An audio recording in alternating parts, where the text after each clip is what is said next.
Hey guys, welcome to my channel. And today, I will be reading a Katsuki X-Reader by Random Fandom Imagine on Tumblr. So let's get into it. Like every day, I reunited with my friends after class. We stood together in a group, chatting outside the building, and enjoying what classes were over for today. Everyone was exchanging opinions about the tests that we went through that day, about how quirks evolved, and who the best people in class were. You're doing really well, Dick-kun. Araka smiled at him, causing the boy to blush in response. Thank you, he replied shyly, averting his gaze. But I'm not the best. I pouted a bit, because, despite of his modesty, Midoriya was promising.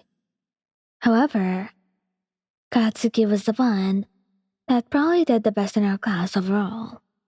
Or at least, that's what I thought. But then again, I was not exactly objective when it came to him. I think you're doing really well too, Lion-san, Ida said solemnly, accompanying his words with a determined head nod. Thank you, Ida-san. I sweetly smiled at him for his kindness. But I think Bakugou is the best. Kirishima and Kaminari, who had been quiet except for a small comment here and there, mostly amongst them, suddenly looked up at me in surprise. I awkwardly chuckled and looked away under staring. Araka, to my surprise, started to giggle.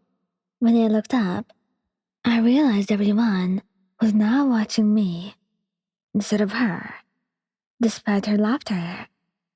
I'm sorry, she replied when our glances met. I still can't believe you're dating Katsuki. I know, right? I shrugged, even if I was a bit flustered. But all the attention was on me, especially on the subject. We're so different. You look good together, though, Uraraka kindly said. You do. Todoroki spoke for the first time. It's just hard to think of him as someone's boyfriend. He's actually really sweet, though. I defended him wholeheartedly.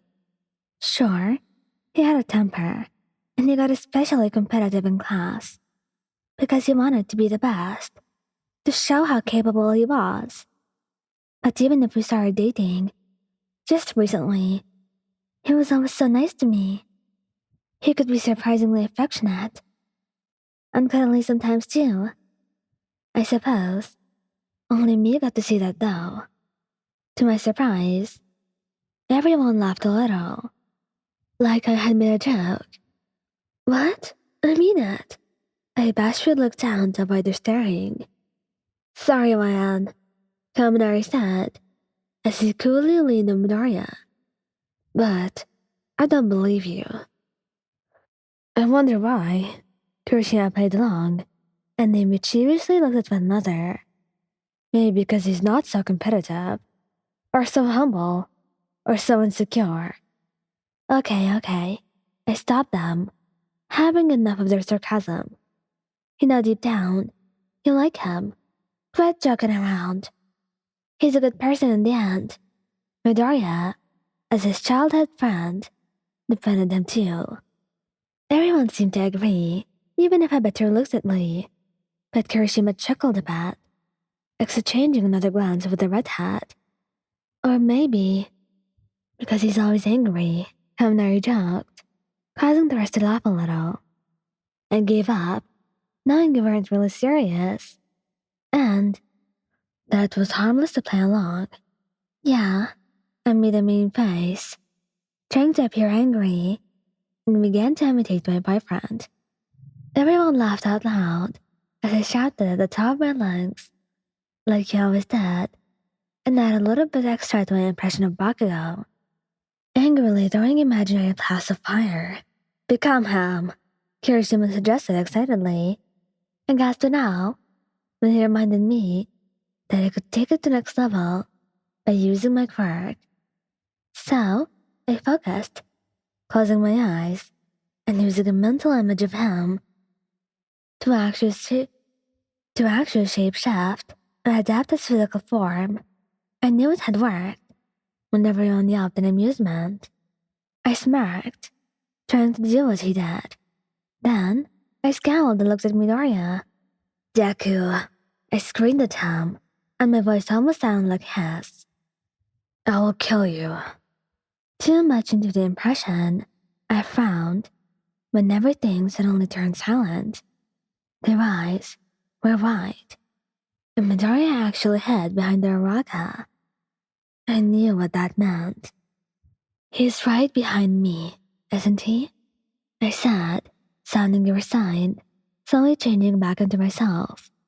To confirm my suspicions, he cleared his throat with clear annoyance and winced, awaiting a lecture from a very angry Katsuki. Hey there, I innocently said, as I turned to meet face to face with him. He did not reply or even blink. He just stared at me unenthused. After a pause, in which we stared at one another, he just tilted his head to the side to tell me to leave. As always, he would walk me home. All right, I muttered, as he put an arm over my shoulders. Bye, everyone. I waved goodbye to my friends, and so did they, saying we'd meet tomorrow. As he began walking, I looked up at him, feeling a little worried. I'm sorry, I rushed to say, scared that he was angry at me.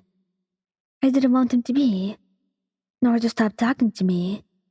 I didn't mean any of that. We were just goofing around. He just sighed, but did not say anything at first. We just walked in silence, and it was killing me. Please don't be mad at me. A kiss on my temple interrupted me. I'm not mad at you, stupid, he fondly told me, gently tightening his grip on my shoulders to bring me closer to him. Really? I said, and I stopped walking once we were away enough from the rest. Yeah, I could never get mad at you. He smirked a little, wrapping his arms around the small of my back, quickly attracting me to him. What can I do?